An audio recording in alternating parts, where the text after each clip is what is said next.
ہے۔ کیا تم یہ خیال کرتے ہو کہ یوں ہی بہشت میں داخل ہو جاؤ گے؟ اور ابھی تم کو پہلے لوگوں کی سی مشکلیں تو پیش آئی ہی نہیں۔ ان کو بڑی بڑی سختیاں اور تکلیفیں پہنچیں اور وہ صعوبتوں میں ہلا ہلا دیے گئے، یہاں تک کہ پیغمبر اور مومن لوگ جو ان کے ساتھ تھے سب پکار اٹھے کہ کب اللہ کی مدد آئے گی۔ دیکھو اللہ کی مدد ان قریب آیا چاہتی ہے۔ اے نبی، لوگ تم سے پوچھتے ہیں کہ اللہ کی راہ میں کس طرح کا مال خرچ کریں۔ کہہ دو کہ جو چاہو خرچ کرو، لیکن جو مال خرچ کرنا چاہو وہ درجہ بدرجہ اہل استحقاق یعنی ماں باپ کو اور قریب کے رشتہ داروں کو اور یتیموں کو اور محتاجوں کو اور مسافروں کو سب کو دو، اور جو بھلائی تم کرو گے اللہ اس کو جانتا ہے۔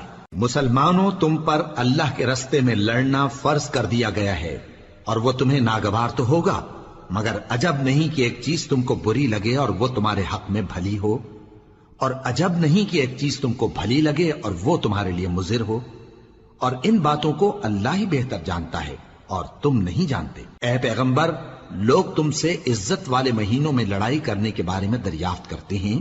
کہہ دو کہ ان میں لڑنا بڑا گناہ ہے، اور اللہ کی راہ سے روکنا اور اس سے کفر کرنا اور مسجد حرام یعنی خانہ کعبہ میں جانے سے بند کرنا اور اہل مسجد کو اس میں سے نکال دینا جو یہ کفار کرتے ہیں، اللہ کے نزدیک اس سے بھی زیادہ گناہ ہے، اور فتنہ انگیزی خونریزی سے بھی بڑھ کر ہے، اور یہ لوگ ہمیشہ تم سے لڑتے رہیں گے، یہاں تک کہ اگر مقدور رکھیں تو تم کو تمہارے دین سے پھیر دیں، اور جو کوئی تم میں سے اپنے دین سے پھر کر کافر ہو جائے گا اور کافر ہی مرے گا تو ایسے لوگوں کے اعمال دنیا اور آخرت دونوں میں برباد ہو جائیں گے، اور یہی لوگ دوزخ میں جانے والے ہیں جس میں ہمیشہ رہیں گے۔ جو لوگ ایمان لائے اور اللہ کے لیے وطن چھوڑ گئے اور کفار سے جنگ کرتے رہے وہی اللہ کی رحمت کے امیدوار ہیں، اور اللہ بخشنے والا ہے، رحمت کرنے والا ہے۔ اے پیغمبر، لوگ تم سے شراب اور جوئے کا حکم دریافت کرتے ہیں۔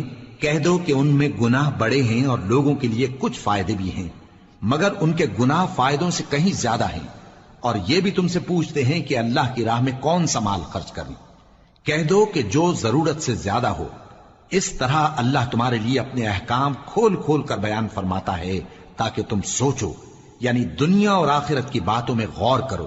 اور تم سے یتیموں کے بارے میں بھی دریافت کرتے ہیں۔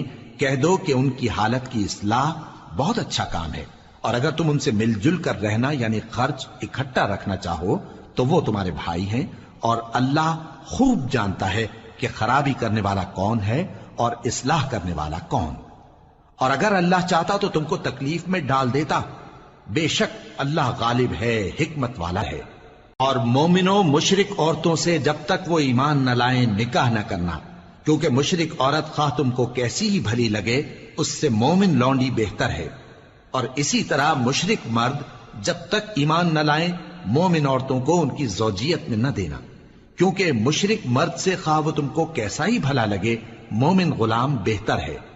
یہ مشرک لوگوں کو دوزخ کی طرف بلاتے ہیں، اور اللہ اپنی مہربانی سے بہشت اور بخشش کی طرف بلاتا ہے، اور اپنے حکم لوگوں سے کھول کھول کر بیان کرتا ہے تاکہ نصیحت حاصل کریں۔ اور تم سے حیض کے بارے میں دریافت کرتے ہیں۔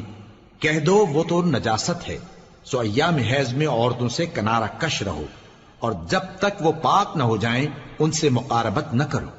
ہاں، جب وہ پاک ہو جائیں تو جس طریق سے اللہ نے تمہیں ارشاد فرمایا ہے ان کے پاس جاؤ۔ کچھ شک نہیں کہ اللہ توبہ کرنے والوں اور پاک صاف رہنے والوں کو دوست رکھتا ہے۔ تمہاری عورتیں تمہاری کھیتی ہیں، تو اپنی کھیتی میں جس طرح چاہو جاؤ، اور اپنے لیے نیک عمل آگے بھیجو، اور اللہ سے ڈرتے رہو، اور جان رکھو کہ ایک دن تمہیں اس کے روبرو حاضر ہونا ہے۔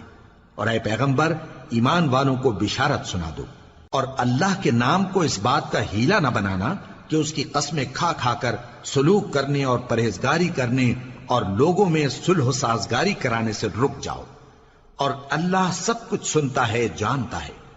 اللہ تمہاری لغو قسموں پر تم سے مواخذہ نہیں کرے گا، لیکن جو قسمیں تم قصد دلی سے کھاؤ گے ان پر مواخذہ کرے گا، اور اللہ بخشنے والا ہے، بردبار ہے۔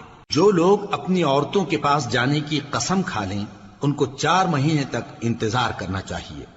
اگر اس عرصے میں قسم سے رجوع کر لیں تو اللہ بخشنے والا ہے، مہربان ہے، اور اگر طلاق کا ارادہ کر لیں تو بھی اللہ سنتا ہے، جانتا ہے۔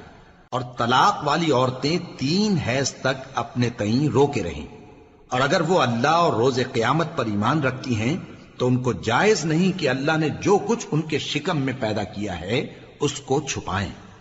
اور ان کے خاوند اگر پھر موافقت چاہیں تو اس مدت میں وہ ان کو اپنی زوجیت میں لے لینے کے زیادہ حقدار ہیں، اور عورتوں کا حق مردوں پر ویسا ہی ہے جیسے دستور کے مطابق مردوں کا حق عورتوں پر ہے، البتہ مردوں کو عورتوں پر 1 درجہ فضیلت ہے، اور اللہ غالب ہے، صاحب حکمت ہے۔